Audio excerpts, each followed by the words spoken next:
pasar ya directamente. A ver.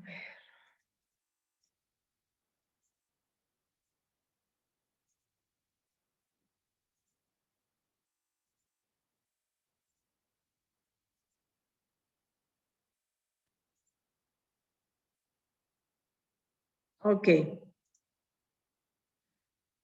Entonces, vamos a hablar de los conflictos que se han venido sucediendo a nivel mundial y que obviamente eso involucra también a nuestro país, porque formamos parte de la globalización, formamos parte de un todo, es decir, el Ecuador no puede estar excepto, no puede estar fuera, no puede estar aislado del resto de realidades que suceden a nivel del mundo.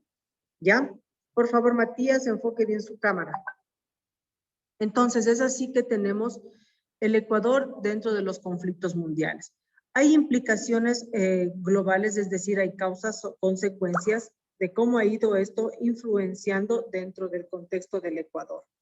Y tenemos que en el siglo XX se dieron guerras, como se dieron varios eventos, como son las guerras mundiales. Tenemos la Primera Guerra Mundial y la Segunda Guerra Mundial. La primera que se dio en el año de 1914, que duró por 4 años.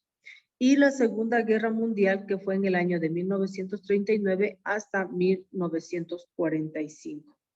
Estos enfrentamientos fueron de carácter político, económico, social, militar, iniciado al final de la Primera Guerra Mundial, pero principalmente los países que se vieron involucrados en la Segunda Guerra Mundial fueron los del bloque occidental capitalista. ¿Qué quiere decir? Que los países estaban a cargo, digamos, de esta Segunda Guerra Mundial lo propiciaron países del occidente, pero capitalistas. Quiere decir que eran países que tenían un fuerte poder económico. Acuérdese que la palabra capitalista quiere decir que el poder económico, el poder de producción, el poder de mano de obra, de generar fuentes de trabajo, está centralizado en una sola persona.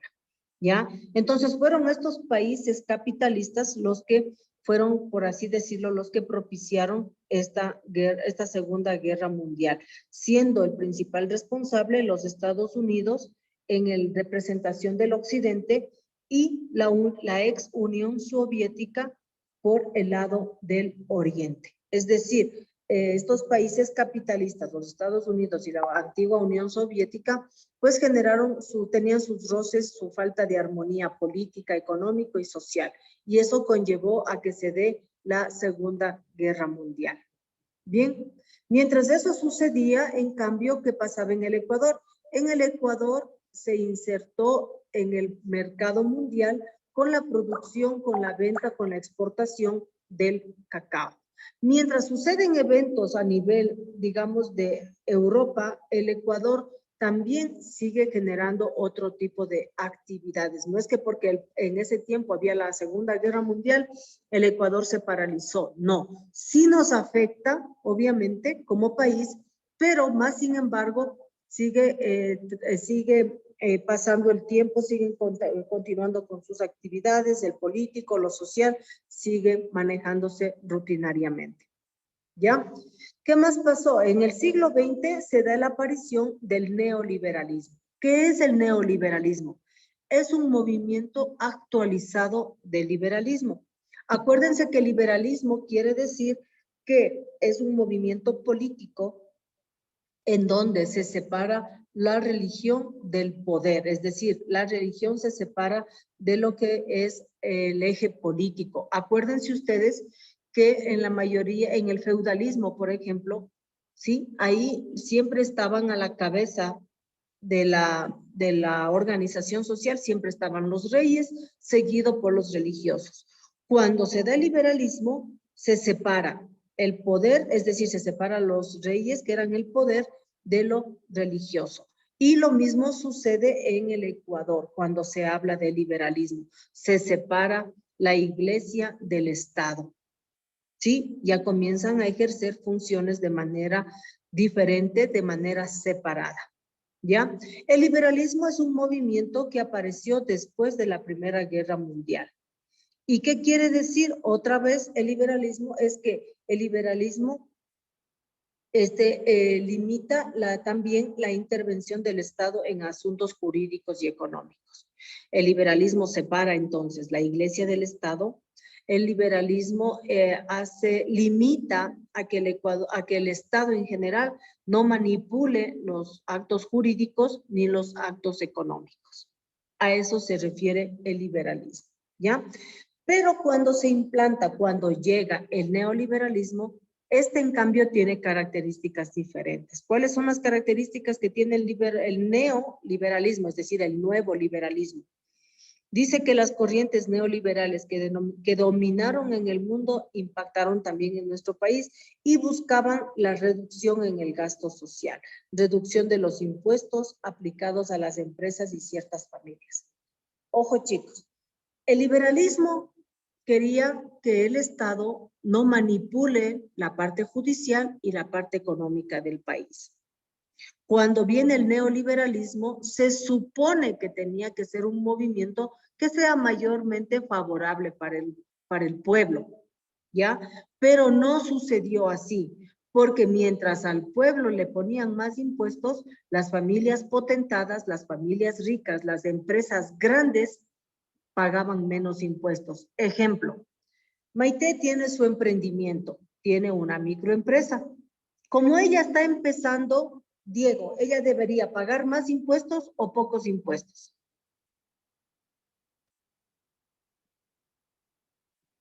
Debería pagar menos impuestos.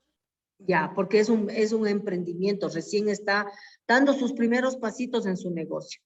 Pero existe Pronaca, que es una empresa ya más grande. ¿Qué debería ella hacer, Anaí? ¿Pagar más o menos impuestos?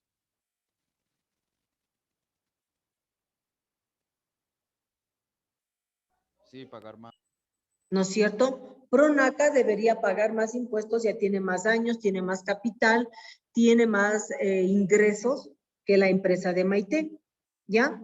Supuestamente el neoliberalismo decía, Maite va a pagar menos impuestos, ¿ya? Y Pronaca va a pagar más. Entonces uno dice, bueno, sí está bien esa corriente política, porque es justo que los microempresarios, pues hasta que empiecen su emprendimiento, pues puedan pagar menos. Pero resultó todo lo contrario, porque las familias que tenían dinero, Febres Cordero, Borjas, Corderos, Ortices, ¿sí? El Juri, terminaron siendo los que casi no pagaban impuestos. Y los impuestos que ellos no pagaban, les pusieron al pueblo. Por lo tanto, no era correcto. Y en una época de neoliberalismo fue el gobierno de León Febres Cordero.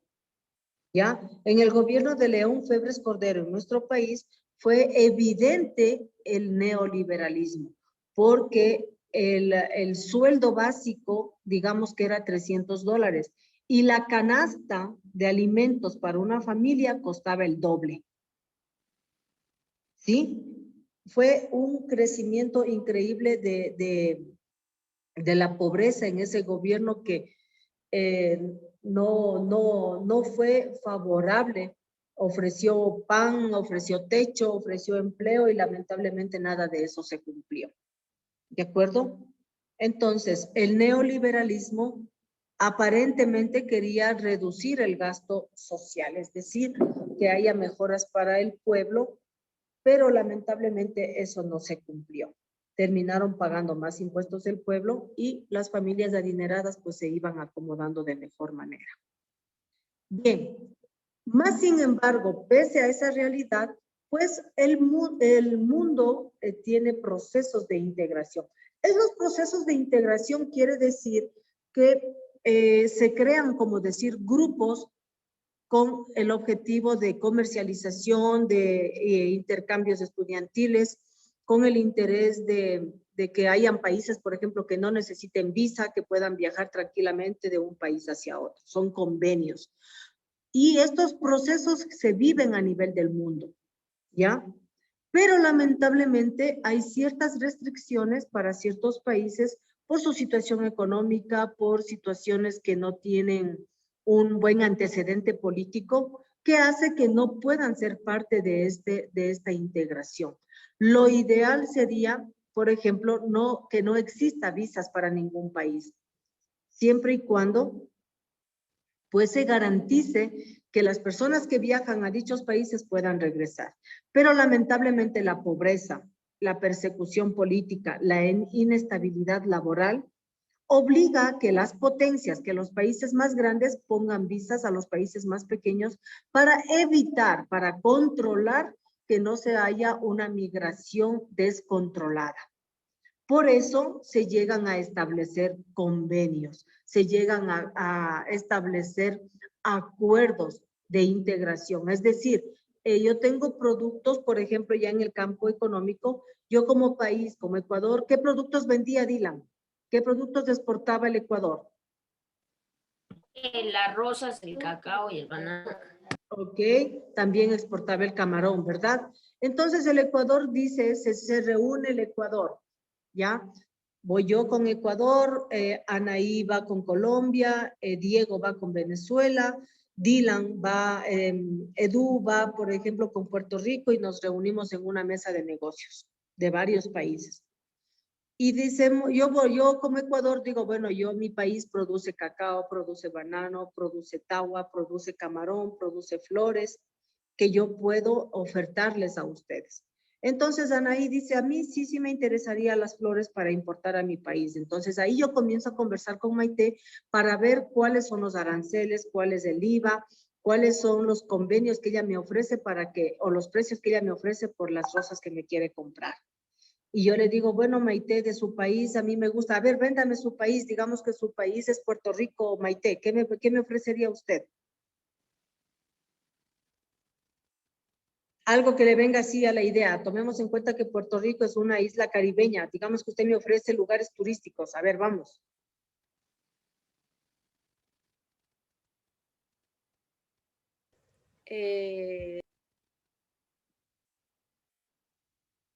Tomando en cuenta la parte hotelera, tomando en cuenta...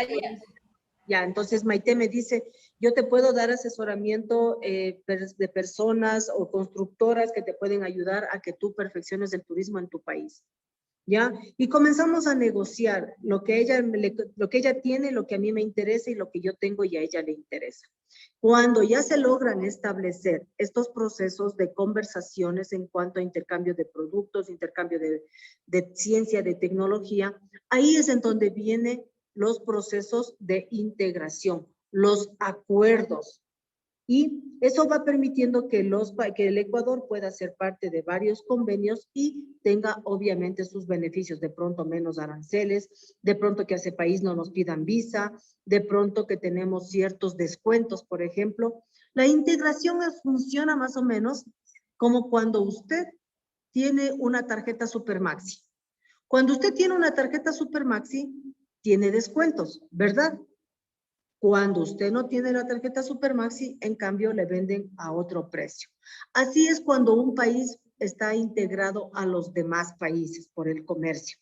Si es que tú eres parte de esta integración, ¿sí? Si tú eres parte de esta integración, de este grupo, tienes los beneficios. Pero si tú no eres parte de este grupo, pues no participas de esos beneficios que tienen los demás. Por eso vemos que la integración, sí, son organizaciones latinoamericanas que tienen una acción y un efecto de integrar, de unir. ¿Para qué? Para construir partes de un todo y en ese grupo trabajar en función de bienestar para todos por igual. ¿Ya? Ahora, el concepto de integración, ¿cuál es? La idea de la integración es el deseo voluntario. A mí como Ecuador, nadie me obliga a ser parte de la UNASUR, de la UNESCO, de la ONU. Nadie le obliga. ¿Ya? Eso es voluntad de cada uno de los países que quieran ser o no parte de. Primerito, ¿sí? Segundo, dice, forma parte de una comunidad más amplia. Cuando tú tienes cuando tú ya estás a otro nivel, digamos, de otro grupo de personas, obviamente tienes más beneficios. Y a eso se refiere cuando formas parte de una comunidad más amplia. Por ejemplo, si digamos que el Ecuador tuviera la opción de no necesitar visa hacia Europa, que es la visa Schengen, quiere decir que los ecuatorianos tendrían más facilidad de viajar a otros países, Francia, Italia, Roma, España, China, Japón, Corea. ¿Sí? Pero como no somos parte de esa integración, no podemos llegar a esos países sin tener la visa respectiva. Ahora también las comunidades políticas. Ahí también hay los tratados, los acuerdos, y eso también crea conflictos militares, conflictos bélicos. Porque digamos que Anaí y yo somos aliadas, ¿ya? Y ella representa a Colombia y obviamente al Ecuador. Entonces las dos nos apoyamos. Pero ¿qué resulta? Que el Perú nos quiere atacar. Viene Edu y nos quiere quitar territorio al Ecuador. Entonces Anaí dice, a ver, ¿qué le pasa con mi amiga la ecuatoriana? ¿Por qué le quiere quitar el territorio a ella? Entonces ya nos unimos, Anaí contra Edu. Y Edu va a decir a nos, ya están unidas dos, y por ahí dice Gea, ¿cómo es eso que le quieren atacar al Ecuador? Le van a dejar más chiquitito, ya son tres. Entonces Edu dice, bueno, un chistecito nomás era, firmemos un acuerdo de la paz. ¿Ya? Esas son las ventajas de ser parte de un todo. Es como, por ejemplo, un hijo. Cuando los hijos tienen papás y estamos chiquitos en el parque y alguien nos viene a quitar el helado y ve que viene el papá, le devuelven el helado y quieren darle otro más, ¿no es cierto? Pero si te ven solito, hasta te van pegando. Así más o menos son las integraciones de los países más pequeños con las potencias grandes, ¿ya? Y obviamente ahí se genera intereses comunes, porque por ejemplo, Anaí y Gea que me apoyaron a mí, entonces después yo le digo, muchas gracias chicas por haberme apoyado por lo que Edu nos quiso hacer al Ecuador. Pero cuando ustedes necesiten lo mismo, entonces yo también les voy a apoyar a ustedes, ¿ya? A eso se refiere los intereses comunes. Lo que le afecta a Anaí nos afecta a Gea y a mí también. Lo que le afecta a Gea también me afecta a Anaí y a mí, ¿de acuerdo? A eso se refieren los valores de intereses comunes. Y los objetivos son metas y beneficios para todos. Entonces, como ya se ha creado esa amistad entre Colombia, Venezuela y Ecuador, representados por Anaí, Gea y mi persona, entonces como ya vemos que Edu ya nos deja tranquilos y que no nos quiere quitar territorio, entonces ahora las tres nos dedicamos a hablar de negocios, a hablar de políticas, a hablar de intercambios para que nuestros países se vean fortalecidos. Eso es básicamente el objetivo de lo que es las integraciones. Modelos o ejemplos de las integraciones tenemos, por ejemplo, que, por ejemplo, vamos a hacer el ejemplo de lo que pasó en la Unión Europea, lo que antiguamente se llamaba la Unión Soviética, que fue terminada en 1993 y luego pues se dio nuevamente un acoplamiento de ciertos países con los fines políticos, sociales, económicos, para beneficiarse en un aspecto complementario de su país. Es decir, salvaguardar, estar unidos, integrados por salvaguardar el aspecto económico, el aspecto territorial, el aspecto ciudadano en todo contexto como país. Vemos arriba una línea de tiempo de cómo se dio la Unión Europea. Se sucedió después de la Segunda Guerra Mundial, ¿sí? Se crea la Comunidad Europea del Carbón y el Acero, que este acuerdo o esta comunidad se firmó en París en el año de 1951, es decir, ahí firmaron convenios, acuerdos los países que comenzaron a ser potencias en la extracción del carbón y el acero. Más adelante se firmó el Tratado de Roma, que tenía como eje fundamental agrandar, solidificar la economía europea. ¿Sí? Eso dentro de los procesos. También hay otro grupo de países integrados que se les conoce como los tigres asiáticos. Este nombre o este grupo se originó en el año 1960 hasta el año 1992. Se dio en Hong Kong, en Singapur, o sea, los países que formaban parte de los tigres asiáticos era Hong Kong, Singapur, Corea del Sur y Taiwán. Ellos tuvieron una integración económica y tecnológica. Esos fueron los dos ejes fundamentales de estos países. ¿Y qué dio como resultado? Un mayor crecimiento de la industrialización. Es decir, ustedes hasta el día de hoy sabemos que la matriz, por así decirlo, de la tecnología, ¿en dónde está? ¿En América o en Europa?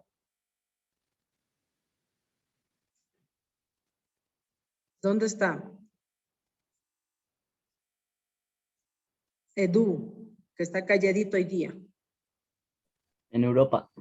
¿Ya? Básicamente o fundamentalmente en lo que es China y Corea, que son los países que siempre van a la punta de la tecnología. Tanto, por ejemplo, en lo que es software y todo eso, si bien es cierto, también hay grandes potenciales en América, pero más se radica en lo que es China, ¿sí? Pero no solamente en cuestión tecnológica, sino a nivel general. Así ustedes no quieran aceptarlo, todas las cosas que se venden, por ejemplo, en los Estados Unidos y que nosotros consumimos, la mayoría son chinas. Y eso por no decirles un 90% de las cosas que nosotros, ay, americano, ay, que Nike, que Reebok, la mayoría de esa ropa, la mayoría de Gap, la mayoría de la textilería de Estados Unidos es propiciada o es vendida por China. Pocas piezas van de Bangladesh, de Egipto, de otros países, pero básicamente las prendas que realmente que se venden en los Estados Unidos son de origen asiático, ¿sí? Bien, ahora, entonces eso con el crecimiento en la industrialización, ¿sí? En las industrias textiles, en las industrias de calzado, alimenticia y todo lo demás, pues eso generó que estos países asiáticos pues pudieran crecer económicamente y ahora ellos aceptan, ellos deciden qué países pueden ser inversionistas con ellos, ¿ya? Ahora, también tenemos otro ejemplo que es la Unión Africana, que es una organización supranacional, también con ellos en cambio, miren, mientras los tigres asiáticos se unieron por economía y tecnología, la Unión Africana se dio por una integración económica y política. ¿Ya? Miren que cada país tienen intereses diferentes, pero siempre va a estar presente lo económico. Pueden variar con otros, pero siempre va a estar el aspecto económico, ¿ya? ¿Y cuáles eran el interés de ellos? Reforzar la unión entre cada uno de esos países para ser económicamente ya más sustentables y políticamente tener una mejor estructuración. Así también tenemos otro que es la Unión Africana. Esta surgió en el año 2001 y se dio entre el Pacto de Sirte y Libia. Sí, fue reemplazado y se da más adelante la Unión de Marruecos, que es el único país que no forma parte de los territorios que pertenecen a España, Reino Unido y Francia. Ya se salió. Ok, ¿sí? Entonces, miren, ¿cuál es el objetivo de haberles mostrado estos diferentes modelos de integración? Es decir, que todos los países que son pequeñitos siempre van a buscar aliarse con grandes por buscar beneficios políticos, económicos, sociales. Pero nunca puede faltar principalmente el aspecto político. ¿Ya? Bien, ahora tenemos que también sucede lo mismo en el continente americano. No sucede solamente en Europa. También sucede. ¿Dónde queda el edificio de la UNASUR? ¿Quién sabe? ¿Dónde queda la UNASUR? ¿En qué gobierno se construyó? 1 punto. 5, 4. Rafael Correa. 3. Ya, la otra pregunta. 2. Valesca. Ecuador. En la mitad del mundo. ¿Quién dijo la mitad del mundo? Matías Bustos, profe. Ya, Matías tiene 1 punto y ¿quién fue que me dijo Ecuador? Creo que fue Edu. Ecuador y Rafael Correa. Profe, yo dije Ecuador. A ver, vamos, Matías dijo certeramente, voy solamente con Matías porque él dijo exactamente en la mitad del mundo. Y Edu, ¿qué dijo Rafael Correa? 2 preguntas concisas dice, ¿ya? A ver, Dylan dijo Ecuador. ¿Quién más dijo Ecuador? Solo uno más hubo que dijo Ecuador. Edu mismo dijo Ecuador, Dylan dijo Ecuador, Edu dijo de Rafael Correa y Matías que fue en la mitad del mundo. Son los 3 chicos que tienen un punto, ¿ok? Bien, entonces, miren, en el gobierno de Rafael Correa, en su ideal del socialismo, ¿sí? Se generó la UNASUR, que la construcción de ese edificio está ubicado exactamente en la mitad del mundo y fue construido con el objetivo de que sea ahí la sede de las reuniones de la UNASUR. Partes de estos países o de esta integración sudamericana, obviamente, estaba lo que era todo lo que es Venezuela, Colombia, Ecuador, Perú, Argentina, todos los países del sur, cuando estaba empezándose una época del socialismo. Pero vemos que el socialismo no es una corriente política favorable para ningún país, porque es muy difícil que se pueda llegar a establecer que un falso socialismo es lo que se ha venido viviendo, por ejemplo, con Evo Moreno, con Evo Morales, con Rafael Correa, con Hugo Chávez, se ha venido viviendo un falso socialismo. Y con eso termino para darle la palabra a Gabriel. ¿Por qué? Porque el socialismo quiere decir que todo en partes iguales para todos. Algo que es muy difícilmente dable o sustentable porque no todas las personas de naturaleza tienen la misma condición económica. Ejemplo, Gea trabajó de sol a sol y me deja a mí de herencia una casa de 5 pisos. ¿Ya? Pero Gea se endeudó, trabajó más de 24 horas, 8 horas, 12 horas por poder ella construir esa casa de 5 pisos y me hereda a mí. ¿Ya? Perfecto, yo heredo la casa de Gea y ahora yo pongo inquilinos en los 4 pisos y yo vivo en el primer piso. Y resulta que viene el socialismo y me dice, señora, usted no tiene derecho a tener esa casa de 5 pisos, así que los 4 le vamos a dar, uno a Dylan, uno a Matías, otro a Anaí y otro a Diego. ¿Les parece justo? ¿Por qué no, Anaí? Porque la persona que tiene esa casa de 5 pisos es de su propiedad y nosotros no hicimos nada para ayudar a que se construya esa casa y no es justo que nos den una partecita. Ok. Esa casa, ¿sí? Si bien es cierto, a mí me dio Gea, que era mi mamá, ¿sí? Pero a ella le costó sacrificio, a ella le costó trabajo, a ella le costó endeudarse. Entonces, ¿por qué el gobierno tiene que venir y disponer de algo que nos costó sacrificio? Es diferente que el socialismo diga, yo voy a construir en estos territorios que son del municipio, voy a hacer unas casas, voy a hacer unos departamentos, y eso le doy a Dylan que no tiene una casa propia. Eso yo le doy a Matías que no tiene una casa propia. ¿Sí se dan cuenta la diferencia?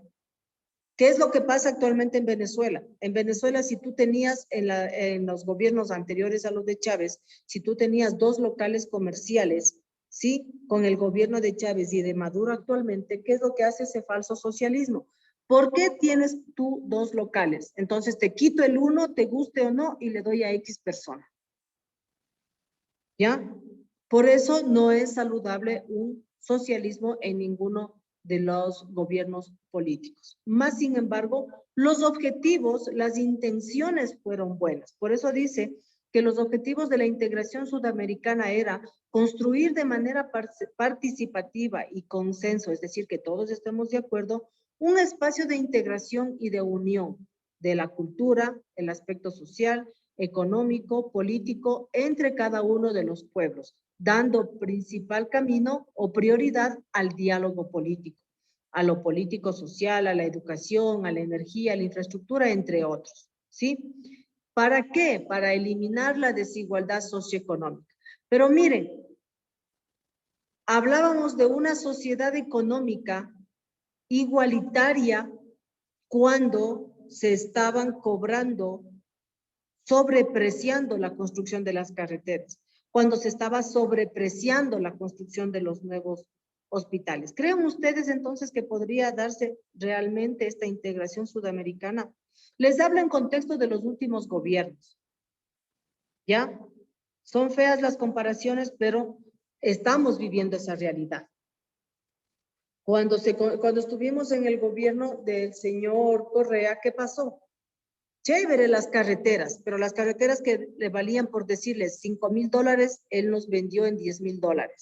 Los 5 para nosotros que tenemos que pagar los impuestos y los otros 5, ¿dónde están? Las escuelas del milenio, ¿ya? Que normalmente evaluadas por un arquitecto, dice ese colegio vale, por decirles, $20,000. Y nosotros como país terminamos pagando esa construcción $40,000. ¿Creen que es correcto? ¿Ya? Entonces, cosas similares pasaron en el gobierno de Evo Morales, por eso también salió del gobierno. Cosas similares están pasando en Venezuela. Lamentablemente todavía se mantiene el señor al poder hasta cuando Dios disponga lo contrario, ¿ya? Porque sabemos que en la palabra dice que Dios pone y quita las personas. En ese tiempo eran reyes, ahora son pues los presidentes los que suben al poder. Bien, esto dentro del contexto de los hechos que se han suscitado para los intentos de integración. Estos intentos de integración vienen, acuérdense ustedes, desde el sueño de Bolívar, que fue el integrarnos todos los países de la Gran Colombia, pero que lamentablemente no se concretó, pero no duró mucho tiempo. Y así se ha ido dando un proceso de intentos frustrados, como fue primero la Gran Colombia. Otro intento que no funcionó fue el ALAC, que se dio en Uruguay. Se dio también otros procesos de, por ejemplo, los que se dieron en Lima, los que se dieron en Uruguay, ¿sí? Pero el principal sueño frustrado, por así decirlo, de integración fue la creación de la Gran Colombia. Y con la idea de Simón Bolívar, hubieron personas que más adelante tuvieron la misma intención, pero que lamentablemente no se ha mantenido hoy en día. Por ejemplo, tenemos otros más actuales, como el que se dio el Pacto Andino, que eran parte del Pacto Andino Bolivia, Chile, Colombia, Ecuador, Perú, pero no se ha visto resultados, lo que todavía se llama como Comunidad Andina. Los objetivos de integración, de ventas, de intercambio de comercio no se ha dado. En el 93 nuevamente se da la activación del Pacto Andino, se da un nuevo crecimiento del mercado, pero tampoco se fortalece. Es decir, así como han habido casos de éxito, como en los Tigres del Asia, también han habido intentos fallidos aquí en América Latina. Bien, eso, jovencitos, es en todo lo que nos ha correspondido ver ahora.